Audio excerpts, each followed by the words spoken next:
दोस्तों, स्वागत है आपका आपके अपने यूट्यूब चैनल में। दोस्तों, डीएलएड थर्ड सेमेस्टर के हिंदी का अति लघुत्तरीय प्रश्न है, जो कि पहला प्रश्न है, कथा सम्राट के रूप में हिंदी में कौन विख्यात है। ये प्रश्न 2022 में पूछा गया था। तो कथा सम्राट के रूप में हिंदी जगत में मुंशी प्रेमचंद जी हैं। दूसरा क्वेश्चन है, डॉक्टर हरिवंश राय बच्चन की आत्मकथा का नाम लिखिए। तो डॉक्टर हरिवंश राय बच्चन की आत्मकथा है, क्या भूलूं क्या याद करूं। अगला प्रश्न है, राम ने रावण को मारा वाक्य में कर्म वाच्य में परिवर्तित कीजिए। बता सकते हैं, रावण को राम ने मारा। अगला प्रश्न है, औधी खोपड़ी मुहावरे का अर्थ लिखिए। तो मूर्खतापूर्ण कार्य करना। अगला प्रश्न है, सुलेख किसे कहते हैं। तो सुलेख सुंदर लिखना कहलाता है। प्रश्न, जो सबके उपयोग के लिए हो, वाक्यांश के लिए एक शब्द लिखिए। तो यह होता है सार्वजनिक। अगला प्रश्न, नीलकमल सी मुख प्रभा सरस सुधा से बांध पंक्ति में प्रयुक्त अलंकार लिखिए। तो इसमें है उपमा अलंकार। अगला प्रश्न, आकाश का चांद हाथ आना मुहावरे का क्या अर्थ है। तो असंभव कार्य संभव होना।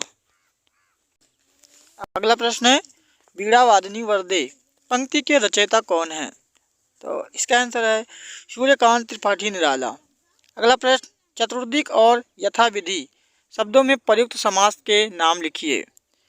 तो आंसर है, चतुर्दिक शब्द में द्विगु समास है तथा यथावत विधि में अव्ययी भाव समास है। अगला प्रश्न, 12 बाट होना मतलब लोकोक्ति का अर्थ बताते हुए इसका वाक्य प्रयोग कीजिए। तो 12 बाट होना मतलब होता है बंटवारा होना। वाक्य प्रयोग है, राकेश अपने भाइयों से 12 बाट हो गया है। अगला प्रश्न है, ता था दा धा का उच्चारण स्थान बताइए। तो ता था दा धा का उच्चारण स्थान है दंत। अगला प्रश्न है, आग और हाथी का तत्सम रूप लिखिए। आग का तत्सम रूप है अग्नि और हाथी का तत्सम रूप है गज।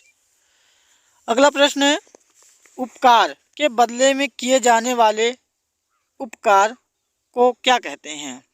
तो उपकार के बदले में किए जाने वाले उपकार को प्रति उपकार कहते हैं। अगला प्रश्न है, किस भाषा का स्वरूप अनिश्चित होता है। तो अनौपचारिक भाषा का स्वरूप अनिश्चित होता है। अगला प्रश्न, देशज शब्द किसे कहते हैं, उदाहरण सहित बताइए। तो देशज शब्द वे शब्द होते हैं जिसकी उत्पत्ति अज्ञात है, अर्थात हमको यह नहीं ज्ञात है कि ये शब्द किस भाषा से लिया गया है। उदाहरण देख लीजिए, जैसे कि लोटा, खिड़की, डिब्बा, ठेस आदि। अगला प्रश्न है, तद्भव शब्द किसे कहते हैं, उदाहरण सहित बताइए। तो वे शब्द जो संस्कृत भाषा के हैं किंतु धीरे धीरे उनके रूप बदल गए हैं और हिंदी में प्रयुक्त होने लगे हैं, उसे हम तद्भव कहते हैं। जैसे कि हाथ, आग, आम, नंगा आदि। जैसे आग का होगा संस्कृत शब्द अग्नि और आम का होगा आम्र और नंगा का नग्न होता है। ऐसे तत्सम शब्द किसे कहते हैं, उदाहरण सहित बताइए। तो तत्सम शब्द संस्कृत शब्द हैं और ये शब्द अपने मूल रूप में हिंदी में प्रयोग किए जाते हैं। जैसे लिखा है अग्नि तो अग्नि ही लिखा जाएगा, आग नहीं लिखा जाएगा। आग हो जाएगा तो उसको तद्भव कहेंगे। तो हस्त, अग्नि, आम्र आदि होते हैं तत्सम शब्द। अगला प्रश्न है, रूढ़ शब्द किसे कहा जाता है, उदाहरण सहित बताइए। तो रूढ़ शब्द उसे कहते हैं जो किसी शब्द के योग से नहीं बनते हैं, जैसे कि आम, नाक और कलम। अगला प्रश्न है, यौगिक शब्द किसे कहते हैं और उदाहरण सहित बताइए। तो जो शब्द के योग से बनते हैं वह यौगिक शब्द कहलाते हैं, जैसे कि विश्वविद्यालय, पुस्तकालय, छात्रावास। ये 2 शब्दों से मिलकर बने हुए हैं। अगला प्रश्न है, मुहावरा एवं लोकोक्तियों में अंतर। तो मुहावरा और लोकोक्तियों में अंतर है। पहला अंतर है कि मुहावरे का स्वतंत्र रूप में प्रयोग नहीं होता है और लोकोक्ति जो होता है वो स्वतंत्र रूप से प्रयोग होता है। दूसरा अंतर है, मुहावरा एक वाक्यांश है जो और लोकोक्ति एक वाक्य है। तीसरा अंतर है मुहावरे क्षणिक अर्थ देने के लिए प्रयुक्त होते हैं और जो लोकोक्ति होती हैं इनका प्रयोग अप्रस्तुत व्यंजना के लिए प्रयोग होता है। चौथा अंतर है मुहावरा फल से संबंध नहीं रखता है, लेकिन जो लोकोक्ति होती है वो फल से संबंध रखता है। अगला प्रश्न है सरल वाक्य किसे कहते हैं? तो जिस वाक्य में केवल एक ही क्रिया हो उसे सरल वाक्य कहते हैं। जैसे कि रोहन पुस्तक लिखता है, रोहित चाय बना रहा है। और अगला प्रश्न संयुक्त वाक्य किसे कहते हैं, स्पष्ट कीजिए। तो वह वाक्य जिसमें दो या दो से अधिक उपवाक्य हों और ये उपवाक्य किसी संयोजक जैसे और, आदि, लेकिन, किंतु, परंतु द्वारा जुड़े हों उसे हम संयुक्त वाक्य कहते हैं। जैसे कि मोहन को घर जाना चाहिए किंतु वह नहीं गया। अगला प्रश्न है अनौपचारिक शिक्षा केंद्र है, तो अनौपचारिक शिक्षा केंद्र घर है। अगला प्रश्न स्वतंत्र लेखन से होने वाले लाभ बताइए। तो स्वतंत्र लेखन से होने वाले लाभ निम्न हैं जो कि इस प्रकार से हैं। पहला है स्वतंत्र लेखन से रचनाकार के अभिव्यक्ति के कौशल का विकास होता है और इसमें कल्पना शक्ति का विकास होता है और इसमें बौद्धिक विकास होता है और कार्य करने की क्षमता एवं प्रवृत्ता अधिक होती है। अगला प्रश्न है प्रा और सु उपसर्ग लगाकर दो दो शब्द बनाइए। तो पहला है प्रधन पौत्र बराबर प्रपौत्र और प्रधन नयन बराबर प्रणयन। और अगला है सुधन अवसर मतलब सुअवसर हो गया और दूसरा है सुधन गंध मतलब सुगंध हो जाता है। अगला प्रश्न है समुद्र शब्द के 4 पर्यायवाची लिखिए। तो समुद्र शब्द के 4 पर्यायवाची इस प्रकार से हैं जलधि, सिंधु, सागर, उदधि। अगला प्रश्न है एक दंत एवं नील कमल में प्रयुक्त समास के नाम लिखिए। एक दंत में तत्पुरुष समास है और नील कमल में कर्मधारय समास है। अगला है कि खाने के दांत और दिखाने के दांत और कहावत का अर्थ स्पष्ट करते हुए वाक्य प्रयोग कीजिए। तो अर्थ है कथनी और करनी में अंतर। कुछ मंत्री अपनी संपत्ति की सार्वजनिक घोषणा करते हैं किंतु फिर अपने रिश्तेदारों के नाम संपत्ति इकट्ठी करते रहते हैं और सचमुच खाने के दांत और दिखाने के दांत और होते हैं। अगला प्रश्न है कांकर पत्थर जोड़ के मस्जिद लई बनाए ता चढ़ी मुल्ला बाग दे क्या बहरा सुन खुदाए। इस पंक्ति के रचनाकार कौन है? तो इसके आंसर है कबीरदास जी।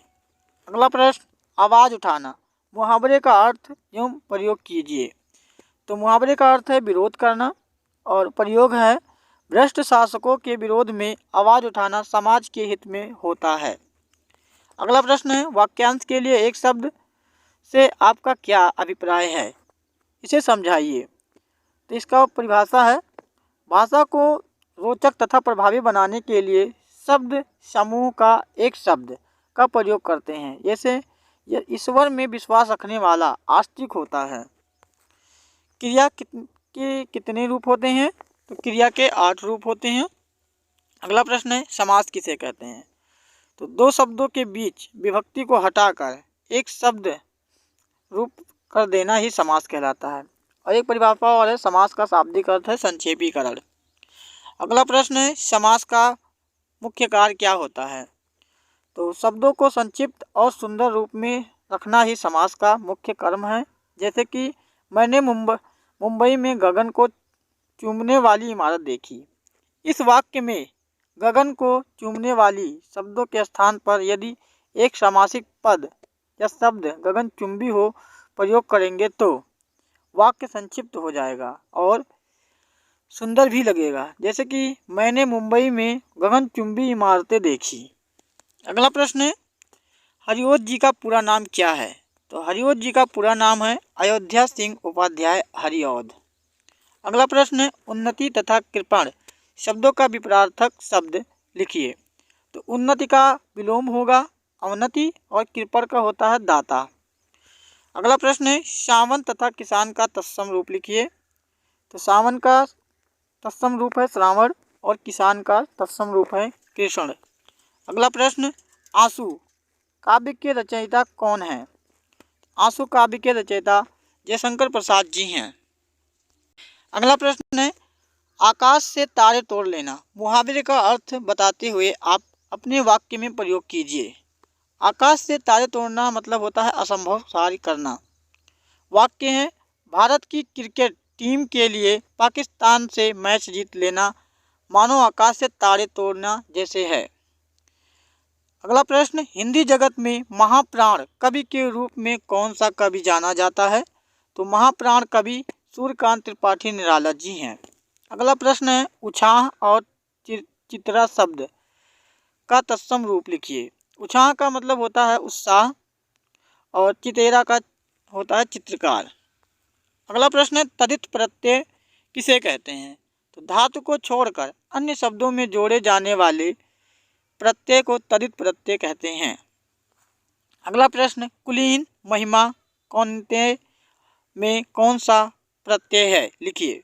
तो कुलीन में इन, महिमा में ईमा और कौनते में ए प्रत्यय है। अगला प्रश्न है, कोकिल एवं कूप शब्द का तद्भव शब्द लिखिए। तो कोकिल का तद्भव शब्द कोयल एवं कूप का तद्भव शब्द कुआं है। अगला प्रश्न है, आहा कितना सुंदर दृश्य है, इसमें कौन सा चिन्ह लगा है? तो इसमें विस्मयादि बोधक चिन्ह लगा है। अगला प्रश्न है, लोकोक्ति किसे कहते हैं? कहावत या लोकोक्ति के पीछे कोई लोक कथा या घटना होती है जिससे निकली बात लोगों की जुबान पर इतनी चल निकलती है कि वह लोकोक्ति बन जाती है। अगला प्रश्न है, उपसर्ग किसे कहते हैं? तो उपसर्ग वह शब्दांश है जो किसी शब्द से पूर्व जुड़कर उसके अर्थ में विशिष्टता उत्पन्न कर देता है या उसे बदल देता है। जैसे कि यथा, हार में प्र लगा के उपसर्ग लगा देने से प्रहार हो जाता है।